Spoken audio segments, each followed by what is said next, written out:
मित्रहो, आपण सर्पगंध या कादंबरीचं वाचन करत आहोत.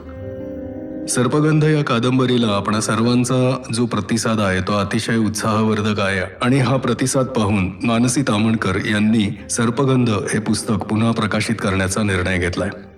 या पुढच्या भागांमध्ये मानसी तामणकर यांचा स्वतःचाही सहभाग असणार आहे आणि त्याबद्दल मी मनापासून आभारी आहे. संसोहम या चॅनलवर एकही कथा अपूर्ण नाही. 500 पेक्षा जास्त अपलोड्स या चॅनलवरती आहेत. खालती जॉईनचं बटन आहे, ते दाबून आपण मेंबर म्हणून जॉईन होऊ शकता. लाईक, शेअर आणि सबस्क्राईब जरूर करा. सबस्क्राईब करून बेल आयकॉन दाबून ठेवलात तर तुम्हाला या चॅनलवरती कथा प्रसिद्ध झाल्या तुम्हाला त्याचं नोटिफिकेशन मिळेल, म्हणजे तुम्हाला ती ऐकता येईल. तर आपण कथेकडे वळूयात.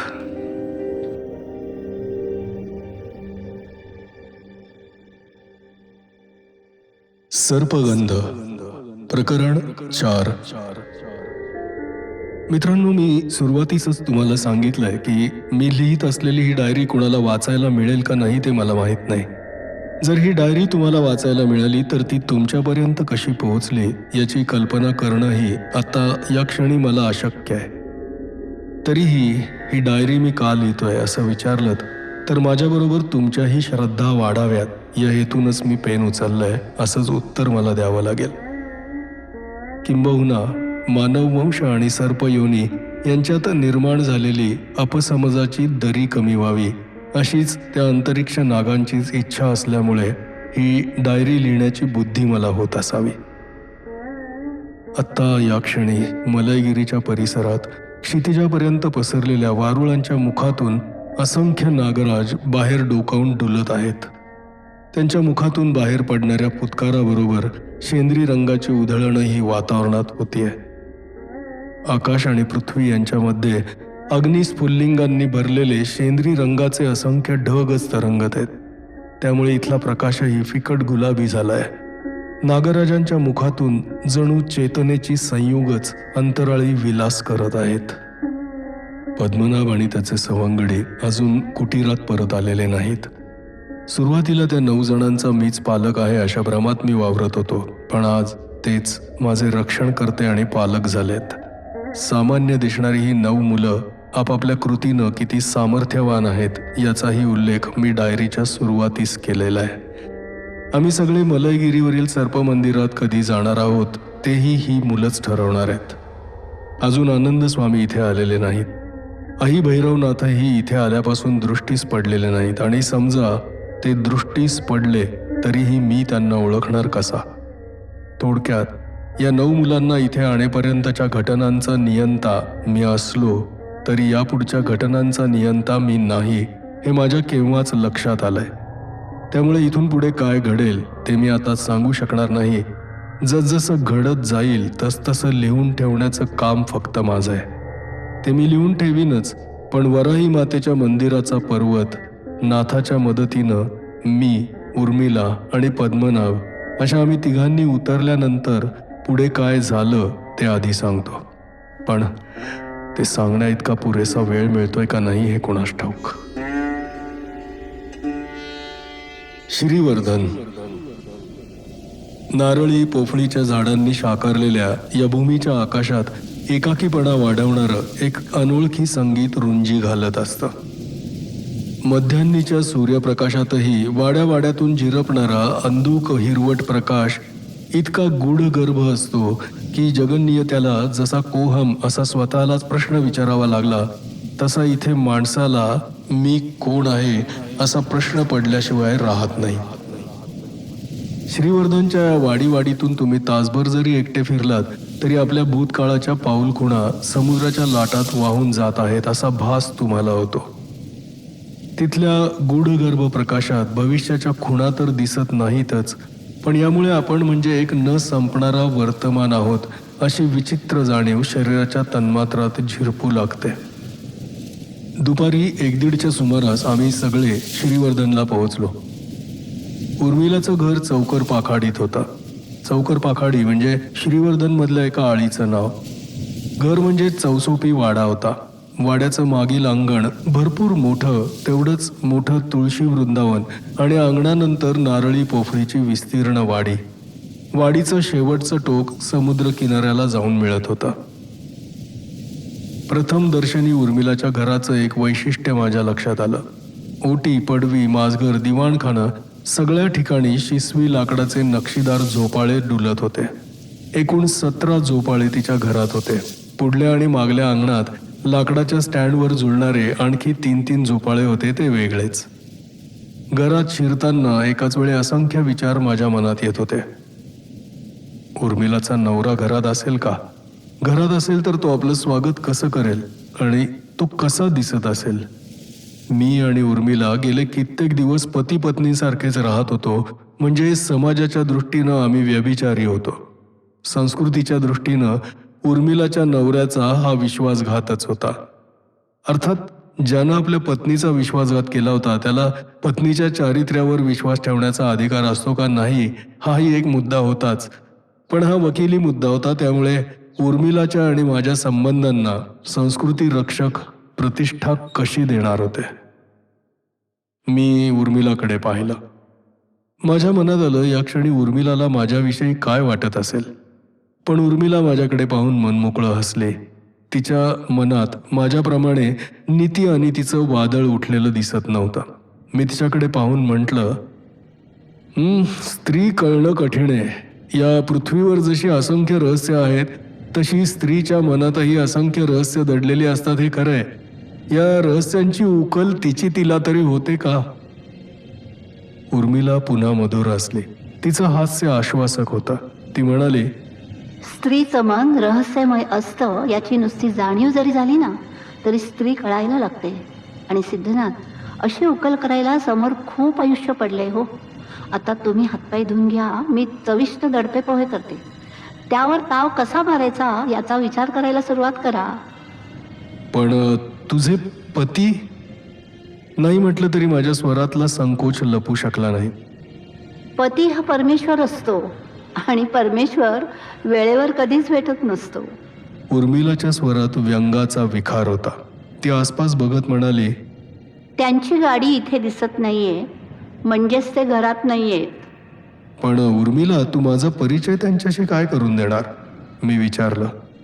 उर्मिला उपहासानं लगेच म्हणाली, ज्याने माझा परिचय करून घेण्याची तसदी कधी घेतली नाही तो अनोळखी माणसाचा परिचय कशासाठी मागेल? अगं, असं काय करतेस? परिचय अनोळखी माणसाचाच मागायचा असतो. उर्मिलाची भूमिका स्पष्ट झाल्याखेरीज मला तिच्या घरात मोकळेपणी वावरता येणार नव्हतं. माझी अडचण तिनं ओळखली असावी, कारण ती लगेच निर्णायक स्वरात म्हणाली, सिद्धनाथ, तुम्हाला संकोच वाटण्याचं काहीही कारण नाही. स्त्री जेव्हा एखाद्याला सर्वस्वी आपलं मानते तेव्हा त्याच्या चेहऱ्यावर हलणारी त्याच्या भावनांची प्रत्येक रेषा तिला वाचता येत असते. मी तुम्हाला सर्वस्वी आपलं म्हटलेलं आहे, त्यामुळे तुमच्यावर इथे संकोचाने वावरण्याची वेळ येणार नाही हे लक्षात घ्या. आणि ती येऊ नये याची जबाबदारी माझ्यावर आहे. माझा नवरा तुमचा परिचय मागणार नाही, आणि जरी मागितला तरी त्याचं उत्तरदायित्व तुमच्यावर येणार नाही याबद्दल निश्चिंत राहा. मी उर्मिलाकडे कृतज्ञतेनं पाहिलं. तिनं एक अस्फुट स्मित करून माझ्या हाताला हलकासा स्पर्श केला. तिच्या त्या स्पर्शात सर्व तऱ्हेची आश्वासनं भरलेली होती. अपरात्री कधीतरी उर्मिलाचा नवरा घरी आला असावा, कारण सकाळी उठल्यावर मी जेव्हा पडवीत आलो तेव्हा पट्ट्याच्या हाफ पॅन्टीत थोराड वयाचा एक इसम उघड्या बंब होऊन अंगणातल्या झोपाळ्यावर झोके घेत बसला होता. त्याच्या डोळ्याला जाड भिंगांचा चष्मा होता आणि पॅन्टीच्या बाहेर त्याचं पोट ओथंबलं होतं. एखाद्या कुरमुऱ्याच्या पोत्यासारखा तो भुसभुशीत आणि स्थूल होता. त्याच्या मानेजवळून घामाच्या धारा वाहत होत्या. जळवातामुळे त्याच्या पायाच्या खोटांची कातडी जागोजाग फाटलेली दिसत होती. हातातली निंबाची काडी कचाकचा चावत तो दंतमंजन करण्यात गुंतला होता. त्याच्या उजव्या हाताला तुळशीच्या झाडांची रांग होती, त्यावर तो मधून पचापच थुंकी टाकत होता. तुळशीच्या झाडांवर थुंकणारा माझ्या अंगावर शहाराच आला. अशा माणसाशी तुमचा परिचय व्हावा असं तुम्हाला वाटतं? मी दचकून आवाजाच्या दिशेनं पाहिलं. उर्मिला माझ्याकडे पाहून मिश्किल हसत होती. झोपाळ्यावर बसलेल्या त्या प्राण्याकडे मी पुन्हा एकदा नजर टाकली. असंख्य सुरवंट चिकटावेत तसे त्याच्या छाती आणि खांद्यावरचे केस विलक्षण किळसवाणे दिसत होते. मी उर्मिलाला घाईघाईनं म्हणालो, नको नको, त्याच्या अंगावरचे सुरवंट माझ्या अंगावर उड्या मारतील. आता तुम्हाला मागे हटता येणार नाही हं? चला तुमची ओळख करून देते. असं म्हणत उर्मिला पुढे झाली. मीही तिच्या मागोमाग अंगणात आलो. झोपाळ्यावर बसलेल्या त्या प्राण्यानं त्याच्या जवळ जाऊन उभं राहिल्यावर सुद्धा आमच्या अस्तित्वाची जरा देखील दखल घेतली नाही. तो आपला निंबाच्या काडीचा रवंथ करण्यात दंग होता. त्याची ती समाधी पचकन थुंकण्यापुरती भंग पावत होती तेवढीच. उर्मिलानं तो बसला होता त्या झोपाळ्याच्या कड्या हलवल्या. त्यानं संथपणे मान वळवली आणि अचानक अंगावर खेकसला. काय आहे? मीही दचकून एक पाऊल मागे झालो. त्याच्या आवाजापेक्षा त्याच्या तोंडातल्या थुंकीची भीती मला जास्त वाटत होती. हे सिद्धनाथ दातार. उर्मिलानं माझा परिचय दिला. बरं मग? तो पुन्हा खेकसला. आणि हे मिस्टर शहा. उर्मिला चिकाटी न सोडता म्हणाली. आपली डुकरासारखी जाड मान संथ फिरवत त्यानं माझ्याकडे पाहिलं, पण जणू मी त्याला दिसत नसावं तशी त्याची नजर निर्विकार होती. त्यामुळे मी त्याच्याकडे पाहून केलेला हसण्याचा प्रयत्न केविलवाणा होऊन माझ्याकडेच परत आला. उर्मिला ही नाईलाज झाल्यासारखी माझ्याकडे पाहून केविलवाणे हसली. माणूस आपल्या थंड नजरेनं एखाद्याला कसा असहाय्य करू शकतो याचं हे उत्तम उदाहरण होतं. मिनिटभर असंच गेल्यावर नाईलाजानं परतण्यासाठी मी वळलो. एवढ्यात माझ्या मागे शब्दांचा खरखराट झाला. हे करतात काय? मी वळून बघितलं. उर्मिलाचा पती उर्मिलालाच विचारत होता. उर्मिला त्याला म्हणाली, हे पद्मनाभवर उपचार करण्यासाठी आले तिकडे. तरी त्या प्राण्याचा चेहरा निर्विकारच राहिला. शेवटी न राहून मी उर्मिलाला म्हणालो, मी आता आंघोळ करून घेतो. हो चला, मी तुम्हाला पाणी काढून देते. उर्मिलानंही पडत्या फळाची आज्ञा घेऊन नवऱ्यासमोरून काढता पाय घेतला. यानंतर उर्मिलाचा पती पुढे कित्येक दिवस मला दिसलाच नाही. एकतर मी त्याला टाळलं किंवा तो नेहमीच अपरात्री यायचा म्हणून तो मला दिसला नसेल. त्याच्या पेट्रोल पंपावर जाण्याचा मी आपणहून प्रयत्न केला नाही, पण तिसऱ्या दिवशी मध्यरात्रीनंतर एक विलक्षण प्रकार घडला. पद्मनाभला खांद्यावर घेऊन मी वाडीत फिरायचो. उर्मिलानं पूर्वी सांगितलं होतं त्या पीराच्या चौथऱ्याजवळ मी आणि पद्मनाभ एकदा फिरत फिरत गेलो. वेळ संध्याकाळची होती. सूर्य मावळलेला नसला तरी वाडीतल्या झाडीमुळे प्रकाश जवळजवळ नाहीसाच झाला होता. अचानक पलीकडच्या किनाऱ्यावरून सुसाट वेगानं वारा येऊ लागला. पीराभोवतीचा पाचोळा चौथऱ्यावर फेर धरून तरंगू लागला. माझ्या लक्षात आलं की माझ्या खांद्यावरचा पद्मनाभ अस्वस्थ होऊन चळवळू लागलाय. मी त्याला विचारलं, काय झालं रे? त्यानं माझ्या नजरेत नजर मिळवली. त्याला काय म्हणायचंय ते माझ्या लक्षात आलं. तो म्हणत होता, मला खाली सोडा. मी त्याला म्हणालो, एवढ्या झंझावती वाऱ्यात पाचोळा उडत असताना आणि आसपास काही दिसत नसताना तुला खाली कशाला उतरायचं? यावर पद्मनाभची निश्चल नजर म्हणाली, पीर साहेबांशी बोलायचंय मला. काय करावं ते मला कळेना. आनंद स्वामी किंवा नाथाही माझ्याजवळ नव्हते. पण इतक्यात पद्मनाभनं उसळी मारली आणि माझ्या अंगावरून सरसरत तो खाली उतरला आणि डोळ्याची पापणी लवते न लवते तोच पीराच्या चौथऱ्यावर गेला. त्याचे हातपाय लुळे पडलेले असतानाही तो तिथपर्यंत कसा पोहोचला हे मला कळलंच नाही. चौथऱ्यावरही तो उताणा पडला होता. इतका वेळ चौथऱ्यावर अधांतरी फिरणारा पाचोळा आता चौथऱ्याभोवती फेर धरल्यासारखा तरंगू लागला होता. पीराचा चौथरा जुना आणि जागोजागी भेगा पडलेला होता. एकाएकी या भेगांतून अतिनील प्रकाश चहूबाजूंना पाझरू लागला. मला आठवलं, असाच प्रकाश मला मुंबईत मॅजेस्टिकच्या आमदार निवासातील उर्मिलाच्या बंद रूममधून बाहेर पाझरताना दिसला होता. त्यावेळी उर्मिला आणि मी रूमच्या बाहेर होतो आणि पद्मनाभ एकटाच रूमच्या आत होता. आताही पद्मनाभ पीराच्या चौथऱ्यावर गेल्यावर पुन्हा तोच अतिनील प्रकाश चौथऱ्यातून बाहेर पाझरू लागला होता. चौथऱ्यातून बाहेर पडणारा प्रकाश आता चौथऱ्यावर उताणा पडलेल्या पद्मनाभच्या देहाभोवती एखाद्या वलयासारखा फिरू लागला. काही क्षणातच पद्मनाभ उठून उभा राहिला. पांगळा पद्मनाभ उभा राहिला होता. त्याच्या भोवतालचं ते निळ्या प्रकाशाचं वलयही त्याच्याबरोबर उभं राहिलं होतं. अचानक पद्मनाभनं कोणाला तरी बोलावण्यासाठी पसरतात तसे आपले हात पसरले. त्याच्या हातांबरोबर निळ्या प्रकाशाचा पट्टा पसरत गेला. माझ्या भोवती आता अंधार पसरत होता, कारण सूर्य केव्हाच मावळला होता. माझ्यापासून डाव्या बाजूला 5-6 फुटावर अंधारात काहीतरी हललं, काहीतरी जड आणि काळसर. आश्चर्य असं की मला भीती वाटत नव्हती. मी हे सगळं साक्षीदार म्हणून पाहत होतो. मगाशी अंधारात जे हललं ते आता पद्मनाभच्या हातातून पसरलेल्या निळ्या प्रकाशाच्या पट्ट्याजवळ आलं आणि ते काय आहे ते मला दिसलं. तो एक 4-5 वर्षांचा काळ्या रंगाचा मुलगा होता. त्याच्या अंगावर काहीही नव्हतं. तो निर्वस्त्र होता. तोही आपले हात पसरून निळ्या पट्ट्यात जाण्यासाठी एक पाऊल पुढे टाकत होता. कालियम, कुमार. उर्मिलाला ज्या नाथपंथीय साधूनं 2 आंबे दिले होते त्यातला एक आंबा उर्मिलानं खाल्ला, पण उरलेला एक आंबा चुकून मोलकर्णीला खायला दिला होता. या मोलकर्णीचे पूर्वज 4-5 पिढ्यांपूर्वी हिमाचल प्रदेशातून श्रीवर्धनला येऊन स्थायिक झाले होते. उर्मिलाला जेव्हा पद्मनाभ झाला तेव्हाच या मोलकर्णीलाही एक मुलगा झाला. त्याचं पाळण्यातलं नाव कालियम असलं तरी गावात त्याला कुमारच म्हणत. हा मुलगा दर गुरुवारी संध्याकाळी पद्मनाभला भेटायला येत असे. तो नुसता पद्मनाभच्या पलंगाजवळ येऊन बसत असे, पण त्याच्याशी एक शब्दही बोलत नसे. कुमारच्या आईनं त्याचं नाव शाळेत घातलं होतं, पण तो एकही दिवस शाळेत गेला नाही. असं असलं तरी दरवर्षी तो पुढच्या इयत्तेत जायचा कसा याचं कोडं कुणालाच उलगडलेलं नव्हतं. कुमार 24 तास घराच्या पडवीत किंवा समुद्रकिनारी ओल्या वाळूत नुसता पडून राहिलेला असे. पद्मनाभला तो का भेटायला येतो आणि त्याच्याशी निशब्द अवस्थेत काय बोलतो हे गूढच होतं. उर्मिलानं मुंबईत कुमारविषयी सांगितलेली हकीकत क्षणार्धात मला आठवली आणि मी श्रीवर्धनमध्ये आल्यानंतरचा आज नेमका पहिला गुरुवारच असल्याचं माझ्या ध्यानी आलं. कुमार म्हणजे सध्या आपण त्याला कुमारच म्हणूया. आता त्या निळ्या पट्ट्यात उभा होता. काळ्या काचेच्या गोट्यांप्रमाणे चमकणारी त्याची बुब्बुळं पद्मनाभवर स्थिरावले होते. हळूहळू कुमार पीराच्या चौथऱ्याजवळ आला.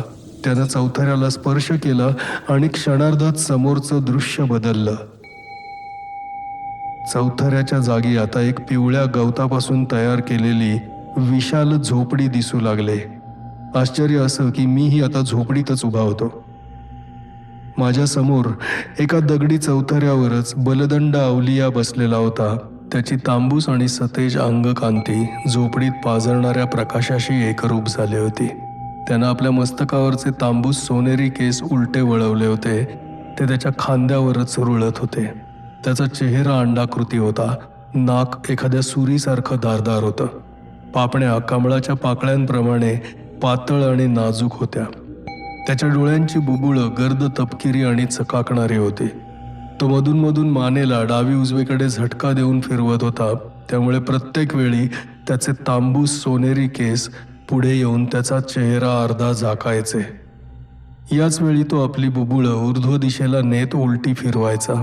त्यामुळे निमिष मात्र त्याच्या बुबुळांच्या जागी डोळ्यांचा पांढरा कवड्यांसारखा भागच तेवढा दिसायचा. त्यानं असं 21 वेळा केलं आणि माझ्या पाठीमागे उभ्या असलेल्या दरवाजाकडे पाहून कोणाला तरी मानेनच आत येण्याची खूण केली. कुमार आणि पद्मनाभ आत आले. आता त्यांच्या भोवती निळ्या प्रकाशाची आभा नव्हती आणि त्यांचे देह सोनेरी सर्पांचे झालेले होते. मात्र त्यांच्या फणीच्या जागी माणसाचे चेहरे होते. असा माणसाचा साप होतो का ते मला माहीत नाही. अर्धा साप आणि अर्धा माणूस असतो का याचीही मला कल्पना नाही. मला जे दिसलं ते मी प्रामाणिकपणे लिहितोय. शक्यता अशी आहे की माझ्या मेंदूला मनुष्य देह ओळखण्याची सवय असल्यामुळे प्रत्यक्षात सापाच्या देहावर मनुष्य चेहरा असण्याऐवजी मला ओळख पटावी म्हणून अंतर्मनानं सर्पाच्या फणीच्या जागी मनुष्याचे चेहरे पाहिले असतील.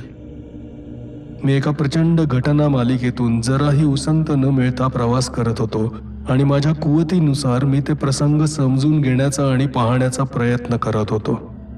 माझ्यापुरतं जे हे अनुभव विश्व त्या क्षणी आणि आत्ताही सजग सत्यच होतं.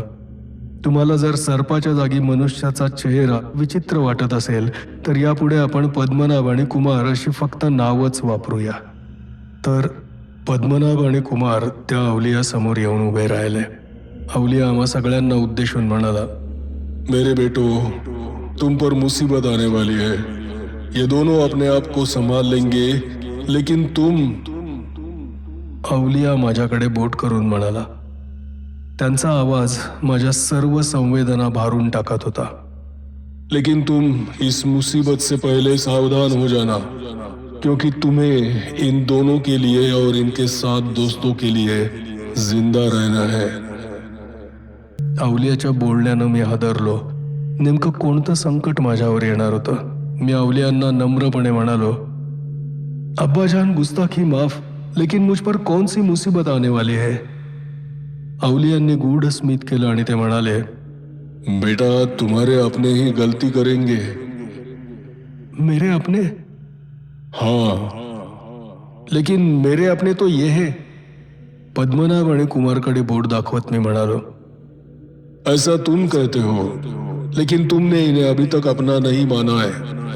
तुम किसी और को अपना मानते हो, इसलिए इन्हें अपना समझते हो. जब तुम इन्हें अपना मानने लगोगे तो अब तुम पर कोई मुसीबत नहीं आएगी, क्योंकि तुम्हारी मुसीबत ये झेलेंगे. आज के तुम्हारे जो अपने हैं उनसे सावधान रहना, क्योंकि वे जज्बाती है और जज्बाती लोग हमेशा गलतियां करते हैं. अवलिया स्पष्ट काही सांगत नव्हते, त्यामुळे माझ्या मनात भीती निर्माण होत होती. मी अवलियांना विचारलं, अब्बाजान, कृपा करके ये बताइए कि कौन सी मुसीबत आएगी. कोई भी मुसीबत बताकर नहीं आती बेटे. इंसान सिर्फ सावधान रह सकता है, और सावधान रहने के लिए उसे सिर्फ बुद्धि से काम लेना पड़ता है, जज्बात से नहीं. मुसीबत कौन सी आएगी यह मैं नहीं बताऊंगा. मैं तुम्हें सिर्फ आगाह किया है, लेकिन यह कालियम तुम्हें मद करेगा. अब तुम जाओ. लेकिन अब्बाजान, पद्मनाभ और कुमार. बेटा, ये दोनों मुझे बहुत सालों के बाद मिले हैं. इनके साथ थोड़ा गुफ्तगू तो करने दो. अवलिया त्या दोघांकडे पाहून प्रेमळ हसत म्हणाले, जी अब्बाजान. असं म्हणून मी झोपडीच्या दाराबाहेर पडलो. माझ्या समोर अथांग समुद्र पसरला होता. मला आश्चर्य वाटलं. मगाशी मी मागील दारी पद्मनाभला घेऊन वाडीत फिरत होतो. फिरता फिरता अवलियाच्या चौथऱ्याजवळ येऊन थांबलो होतो. चौथऱ्याच्या मागे अजून अर्धा एकर तरी वाडी होती आणि त्यानंतर समुद्र किनारा होता. पण आत्ता झोपडी बाहेर पाऊल टाकताच माझे पाय समुद्र किनाऱ्यालाच लागले होते. आता घरी परत जायचं तर वाडीला एक मैलाचा वळसा घालून मगच घरी पोहोचता येणार होतं. मला नाथाची तीव्रतेनं आठवण झाली. तो माझा समवयस्क होता, म्हणून त्याच्याजवळ मी माझ्या मूर्ख शंका बिनधास्त बोलू शकलो असतो. पण आता मैलभर चालूनच घरी पोहोचण्याखेरीज दुसरा पर्यायच नव्हता. चालता चालता अचानक माझ्यासमोर प्रश्न उभा राहिला, पद्मनाभ आता कुठे असेल, आणि तो पांगळा पोरगा घरी कसा पोहोचेल, आणि तो घरी पोहोचला नसेल तर माझ्या उर्मिलाला मी काय उत्तर देऊ. याचा विचार करतच मी चालायला सुरुवात केली. श्रीवर्धनचा तो किनारा रात्र झाल्यामुळे असेल कदाचित, पण निर्जन होता. वाहणारा खारा वाराच फक्त माझा सोबती होता. कुठल्या बाजूनं वळलं की मी गावात शिरेन याची मला कल्पना नव्हती. पौर्णिमेचा चंद्र गावाच्या आकाशावर होता, त्यामुळे नारळी पोफळींच्या असंख्य सावल्या किनाऱ्यावरच्या विरत जाणाऱ्या लाटांना स्पर्श करत होत्या. लाटांबरोबर हलणाऱ्या सावल्यांचा एक विचित्र खेळ एका बाजूला सुरू होता, तर दुसऱ्या बाजूला नारळी पोफळींच्या बनातून वाहणाऱ्या वाऱ्याचा ध्वनी समुद्राच्या शंखध्वनीत मिसळत होता. कधीतरी उजव्या बाजूला गावात शिरणारा कच्चा रस्ता मला दिसला आणि घरांच्या पडव्यातून जळणारे झिरोचे मिणमिणते बल्ब मला दिसू लागले. त्यावेळी त्या प्रकाशाचा मला केवढा तरी आधार वाटला. अर्धा तास चालल्यावर मी चौकर पाखाडीत पोहोचलो. तिथे राहणाऱ्या बऱ्याच ब्राह्मणांचं आडनाव पूर्वी दातार होतं, पण आता ते सगळे चौकर झाले होते. सहज गमतीनं मनात विचार आला, मग दातारांचं पूर्वी आडनाव काय असेल. घरात पोहोचलो तेव्हा सगळे झोपाळे रिकामे होते. उर्मिला स्वयंपाकघरात वांगी मसाला भाजी करत होती. भाजीचा गंध बाहेर पडवीपर्यंत येत होता. मी पुढील दाराच्या नळाशी पाय धुतले आणि स्वयंपाकघरात गेलो. उर्मिला भाकरीचं पीठ भिजवीत होती. ती मला पाहताच म्हणाले, अरे सिद्धनाथ, कुठे गेला होतात तुम्ही? भाकरीचं पीठ भिजवून मी तुम्हाला शोधायला आता निघणार होते बघा. अगं, घरात बसून बसून पाय जड झाले होते म्हणून जरा मोकळे करायला बाहेर पडलो होतो. बरं, चला आता गरम गरम भाकरी आणि भरली वांग्याची भाजी खाऊन घ्या. ताजं साजूक तूप पण कढवलंय बरं का. अगं, पण तुझे पतिराज, खरं तर पद्मनाभ विषयी विचारायचं होतं, पण तो जर घरात नसेल तर अडचणीत मीच येणार होतो, म्हणून उगीच तिच्या पतीविषयी विचारत होतो. उगीच त्यांच्याबद्दल काहीही विचारू नका. तुम्ही आल्यापासून त्यांना कधी रात्रीचं जेवताना पाहिलेत? संध्याकाळ झाली की त्यांना प्यायला दारू आणि चघळायला हाडं लागतात. सगळ्याला हाडं? अहो, म्हणजे मटण नाहीतर चिकन लागतं. मग तसं म्हण ना, हाडं काय म्हणतेस? हाडं नको तर काय म्हणू? चिकन मटणमध्ये हाडं नसतात. बरं, ते जाऊ दे. तुम्ही पद्मनाभ जवळ बसा, तिथेच मी गरम गरम भाकऱ्या आणते आणि त्यालाही भरवते. पद्मनाभ जवळ बसू? मी आश्चर्यानं विचारलं आणि मनात म्हणालो, पद्मनाभ घरात असेल तर त्याच्याजवळ बसेल ना? हो का? उर्मिलानं माझ्या प्रश्नाचा अर्थ वेगळाच घेतला होता, म्हणून मी सावरण्यासाठी म्हणालो, काही नाही ग, पद्मनाभ झोपला असेल म्हणून मी म्हणालो. काय झालंय काय तुम्हाला सिद्धनाथ? अहो, पद्मनाभ कधीतरी झोपतो का? मी जीभ दाताखाली चावली. उर्मिला म्हणत होती ते खरं होतं, पद्मनाभ कधीच झोपत नसे. अगं, मला खूप झोप आली आणि खूप भूकही लागले. तू ये आणि पद्मनाभ जवळ बस. असं म्हणून मी माझ्या खोलीत जाऊन कपडे बदलले आणि पद्मनाभच्या खोलीत आलो. माझी खात्री होती की पद्मनाभ कॉटवर नसणार, पण पद्मनाभ कॉटवर होता आणि माझ्याकडे पाहून मिश्किल हसत होता.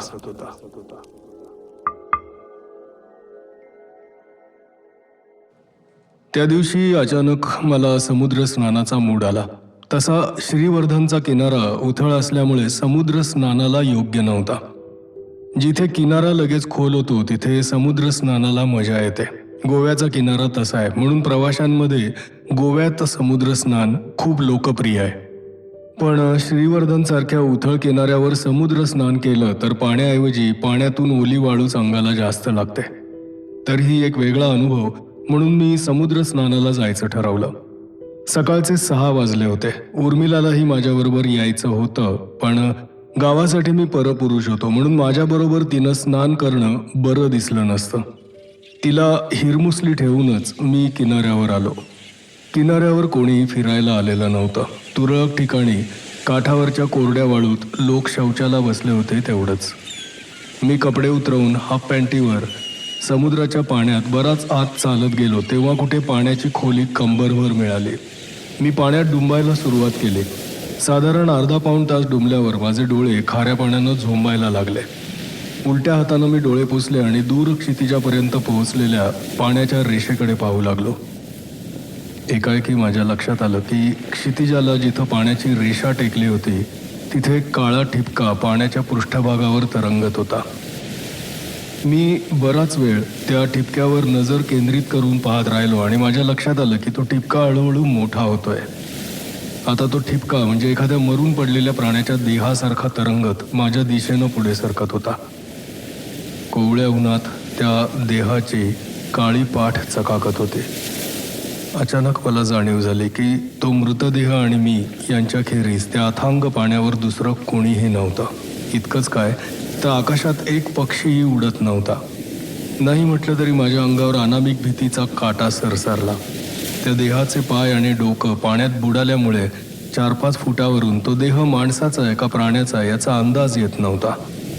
एकाएकी कोणीतरी मुद्दाम ढकलावा तसा किंवा स्वतःच्या इच्छेनं यावा तसा तो देह माझ्या जवळ सरकू लागला. मी मागे सरलो. असं 2-3 वेळा झालं तरीही तो देह माझ्याजवळ सरकायचा थांबत नव्हता. मग माझी पक्की खात्री झाली की तो स्वतःच्या इच्छेनंच माझ्याकडे येत होता. पण इच्छेनं येण्यासाठी लागणारी जिवंतपणाची लक्षणं काही त्याच्यात दिसत नव्हती. माझ्या अंगाला घाम फुटला. यापूर्वी पाहिलेल्या इंग्रजी हॉरर चित्रपटातले अनेक दृश्य मला एकामागून एक आठवू लागले. तेव्हा तसे चित्रपट घरात बसून आरामात बघताना बोगस आहेत असं म्हणणं किती सोपं होतं याची जाणीवही प्रकर्षानं झाली. पाण्यात बुडलेल्या माझ्या पायांवर मऊ तरी कठीण असं काहीतरी येऊन आदळलं मी तोल जाऊन पडलो. माझ्या नाकातोंडात खारं पाणी शिरलं. ठसका आणि खोकल्यानं बेजार होऊन मी उभा राहिलो. आता तो काळा देह माझ्या 2 पायांवर आपटत तरंगत होता. माझ्या लक्षात आलं की पाण्याबाहेर चकाकणारी ती त्या देहाची काळी पाठ होती आणि ती पाठ माणसाची होती, लहान मुलाची होती. मी केवढ्यांदा तरी दचकून किंचाळलो. त्या पाठीचे पाण्यात बुडालेले पाय आता माझ्या पायाभोवती विळखा घालून बसले होते. मी त्या पाठीला हात लावणार तेवढ्यात त्या पाठीचं इतका वेळ पाण्यात बुडालेलं डोकं स्लो मोशनमध्ये पाण्याबाहेर डोकावलं. तो 8 वर्षांचा मुलगा होता आणि त्याला पापण्या नव्हत्या. त्याची पापण्यांशिवायची बुबुळं वरच्या उन्हात भयंकर आणि बटबटीत वाटत होती. इतका वेळ पाण्यात डोकं बुडवून सुद्धा त्याचे डोळे खाऱ्या पाण्यानं झोमताना किंवा लाल झालेले दिसले नव्हते. क्षणभर माझ्या मनात शंका आली, हा मेला तर नाहीये आणि याच्या डोळ्याच्या पापण्या कोणा जलचरानं खाल्ल्या. पण इतक्यात ती भयंकर बुबुळं हलली. म्हणजे तो जिवंत होता. त्याचा तो काळा कभिन्न चेहरा, खुरटे कुरळे केस आणि भुरी बुबुळं तो मानवी नसल्यासारखी स्पष्ट साक्ष देत होती. मी कसंबसं त्याला विचारलं, कोण रे तू? त्यानं फक्त मंद स्मित केलं आणि माझ्या डोक्यात लख्खन ट्यूब पेटली. कालियम. प्रत्यक्षात मी त्याला म्हणालो, कुमार. तो यावर काही प्रतिक्रिया व्यक्त करणार तेवढ्यात किनाऱ्यावरून एक बाई कुमारच्या नावानं हाक मारत सरळ पाण्यात धावत येऊ लागली. जणू आपण कोरड्या जमिनीवरूनच धावत आहोत अशा थाटात ती पाणी उडवत पुढे येत होते. साहजिकच माझं पूर्ण लक्ष त्या बाईवर केंद्रित झालं. ती जवळ आली तसा मीही हाक मारण्यासाठी कुमारकडे वळून पाहिलं. अर्ध्या सेकंदापूर्वी पाण्यावर तरंगणारा कुमारचा काळा देह आता तिथे नव्हता. माझ्या मागून धावत येणारी बाई माझ्यापासून आता 15-20 फुटांवर येऊन पोहोचली होती. मी पुन्हा तिच्याकडे वळून पाहिलं. ती कुमार कुमार अशा हाका मारत होती. गोरीपान आणि लांबसडक असणाऱ्या त्या बाईचे डोळे निळसर घारे होते. माझी आता खात्रीच झाली होती की मगाशी काही सेकंदांपूर्वी पाण्यात तरंगताना दिसणारा तो काळा मुलगा म्हणजेच कालियम किंवा कुमार असला पाहिजे. मी त्या बाईला म्हणालो, काही क्षणांपूर्वी इथे पाण्यात एक काळा मुलगा तरंगत होता. तोच माझा कुमार आहे, तोच. ती बाई घाईघाईनं म्हणाले, पण आता तो इथे दिसत नाहीये. तो दिसत नसला तरी तो इथेच आहे. बाई खात्रीनं म्हणाली, म्हणजे तो पाण्यात बुडला असेल का? नाही हो, तो इथेच आहे. तुम्ही गावात नवीन आला आहात का? हो. म्हणूनच एवढा गोंधळ झाला. गावातल्या शेंबड्या पोराला सुद्धा ठाऊक आहे की कुमार अशा चमत्कारिक हुलकावण्या देण्यात पटाईत आहे. बाई माझ्याकडे न बघताच आसपास शोधक नजरेनं पाहत म्हणाली. अचानक तिच्या नजरेत काहीतरी सापडल्याचा भाव आला. मी त्या दिशेनं पाहिलं. एवढ्यात बाई ही तिकडेच बोट दाखवत म्हणाली, तो बघा, तो कुमारच आहे. बघा बघा. बाईंनी दाखवलेल्या ठिकाणी मी पाहिलं, पण मला फक्त तिथे पाणीच दिसलं. मी त्या बाईकडे विचित्र नजरेनं पाहत विचारलं, कुठे आहे कुमार? इथे तर पाणीच दिसतंय. असं काय करताय? त्या पाण्यावर पहा ना. बाई चिडून म्हणाल्या. मी पुन्हा पाहिलं. मला फक्त तिथे पाणीच दिसलं. मी काहीशा चिडीनंच बाईकडे पाहिलं. बाईच्या हातात पिसाळलेलं कुत्रं पकडतात तशी एक मोठी जाड कापडाची आणि नाडी असलेली पिशवी होती. बाईंनी मला खुणेनंच हालचाल न करता जागच्या जागी उभं राहायला सांगितलं. क्षणभर मला असं वाटू लागलं की बाईच्या मनावर काहीतरी परिणाम झालेला दिसतोय. अहो, पापण्या नसलेला मुलगा जिला असेल तिच्या मनावर परिणाम होणं साहजिकच नाही का? ज्या ठिकाणी मला बाईंनी 2दा पाहायला सांगितलं होतं त्या दिशेनं बाई हळूहळू पुढे सरकू लागल्या. त्यांनी हातातल्या मोठ्या पिशवीचं तोंड मोकळं केलं होतं आणि अचानक पाण्यावर मला काहीतरी दिसलं. तो एक साधा फुटभर लांबीचा हवेचा भोवरा होता. तो भोवरा पाण्यावर अधांतरी स्वतःभोवतीच फिरत होता. मी विशिष्ट कोनातून पाहिलं तरच तो दिसत होता, नाहीतर अदृश्य झाल्याप्रमाणे नाहीसा होत होता. बाई हा भोवराच तर मला कुमार म्हणून दाखवत नव्हती. नाथा मला म्हणाला होता की कालियम हा अंतरिक्ष नाग परावर्तित आणि परावर्तक शक्तीचा कारक असतो. तो ध्वनीचं रूपांतर प्रकाशात तर प्रकाशाचं रूपांतर ध्वनीत करतो. तो रूपांतराचाच कारक आहे. त्याच्यापासून अस्तित्वात आलेला कुमारही याच शक्तींचा स्वामी आहे काय? क्षणभर याच विचारात मी गढलेला असताना बाईंनी आपल्या हातातली पिशवी विलक्षण चपळाईनं तोंडाकडून त्या भोवऱ्यावर टाकली आणि तत्परतेनं दोन्ही नाड्या खेचून पिशवीचं तोंड बंद केलं. आत काहीतरी जड असल्याप्रमाणे पिशवीचा तळ पाण्यावर धपकन आपटला. मी हे सगळं स्तिमित होऊन पाहत होतो. अचानक बाई माझ्यावर ओरडल्या, बघत काय बसलात? चला चला, मदत करा मला. हां. बाईंना ती पिशवी उचलणं कठीण झालं. माझ्या कल्पनेप्रमाणे त्या पिशवीत पाणी भरलं असेल तर ती पाण्याबाहेर खेचल्यावर पाणी गळून गेल्यामुळे हलकी होणार होते. मग त्यांना माझ्या मदतीची काय गरज होती? पण बाईंना पिशवी पाण्याबाहेर काढता येत नव्हती. मी पुढे झालो आणि पाण्यात हात घालून पिशवीचा तळ धरला. पिशवी वर उचलली, पण पिशवी भयंकर जड होती. पाण्याबाहेर काढल्यावरही तिच्यातून पाणी वगैरे काही गळून पडलं नाही. उलट तिचा जडपणा जास्तच वाढला. माझ्या हाताला पिशवीच्या आतले कोणाचे तरी पाय लागत होते. मी बाईंना म्हणालो, बाई, पिशवीच्या आत कोणीतरी आहे. माझ्या हाताला कोणाचे तरी पाय लागतायत. लागू देत. बाई बेपर्वाईनं म्हणाले, अहो पण आज जे कोणी असेल ते गुदमरेल ना. काही गुदमरत नाही. आज जे आहे ना ते आपलाच जीव गुदमरेल. तुम्ही चला माझ्या बरोबर. कुठे? कुठे म्हणजे काय? ती पिशवी माझ्या एकटीच्यानं उचलणार आहे का? घरापर्यंत उचलायला मदत करा, चला. आणि मी पिशवीचा तळ पकडला. बाईंनी पिशवीचं तोंड पकडलं. मोठ्या कष्टानं आम्ही पाण्याबाहेर कोरड्या वाळूवर आलो. अचानक आत दगड भरल्यासारखं वाटणाऱ्या पिशवीचं वजन फुलासारखं हलकं झालं. बाई मला खुणेनं म्हणाल्या, लक्ष देऊ नका. घरी जाईपर्यंत तो अशाच चेष्टा करत राहिलो. आपण पिशवी टाकून निघून जावं म्हणून हे सगळं करतोय. पण मी त्याच्या डावपेचांना फसणार नाही बरं का. तुम्ही फसू नका. बाईंचं घर किनाऱ्याच्या दुसऱ्या टोकाला वाळूवरच 4 खांबांवर उभा होता. घराच्या भिंती माती किंवा सिमेंटच्या नव्हत्या. सगळं घर लाकडाचं पण सुबक होतं. घरावरचं छप्पर मात्र माडाच्या झापांचं होतं. घरापासून 1000 फुटांवर स्मशान होतं. स्मशानातलं सिमेंटचं चौथरा, मधोमध पुरलेले 3-4 फूट उंचीचे लोखंडी अँगल्स आणि चौथऱ्यावरचं पत्र्याचं छप्पर घराच्या खिडकीतून स्पष्ट दिसत होतं. इतकंच काय तर 4 अँगल्समध्ये रचलेल्या चितेवरचं प्रेतही जळताना बाईच्या घरातून दिसू शकलं असतं. त्या परिसरात ते घर एकटंच उभं होतं. आम्ही ती पिशवी उचलत घराच्या लाकडी पायऱ्या चढून आत आलो. घराच्या वेगवेगळ्या खोल्या हा प्रकारच नव्हता. संपूर्ण घर म्हणजे एकच चौकोनी खोली होती. वर लाकडाचा अर्धा माळा होता. डाव्या बाजूला एकाच ओंडक्याला फळ्या मारून केलेला जिना होता. जिन्याला कठडा नव्हता. खोलीत एका कोपऱ्यात स्टोव्ह, फळीवर काही भांडी, पत्र्याचे 4-5 डबे आणि फळीवर भिंतीला टेकून उभे केलेले ॲल्युमिनियमचे 3-4 थाळे असं सामान होतं. तर दुसऱ्या कोपऱ्यात मोरी नावाचा प्रकार होता. लाकडाच्या फळ्या कापून मोरीतलं पाणी डायरेक्ट खालच्या वाळूवर पडेल अशी मोरीची रचना होती. उरलेल्या कोपऱ्यात भैया लोकांची असते तशी एक खाट आणि टिपॉयसारखा उपयोग करता येईल असा एक लाकडाचा ओंडका होता. खाटेवरच्या दोरीवर असंख्य कपडे लोंबकळत होते. आम्ही पिशवी आणून खाटेवर ठेवली. खाटेवर ठेवताना पिशवी पुन्हा भयंकर जड झाली होती.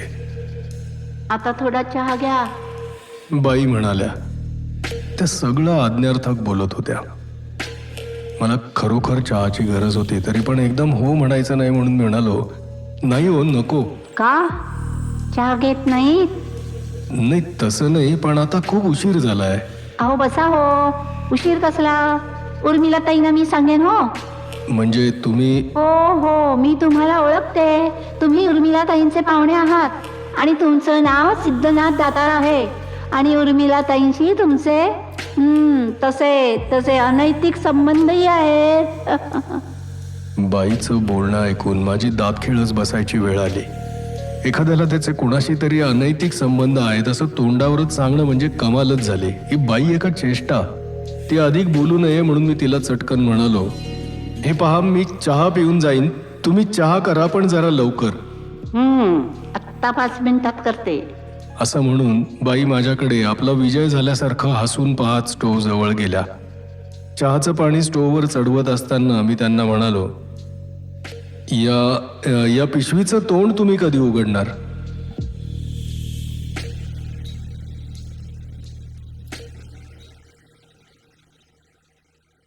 मित्रांनो, आपण सर्पगंध ही कादंबरी ऐकत आहोत आणि या कादंबरीचा हा भाग तुम्हाला कसा वाटला?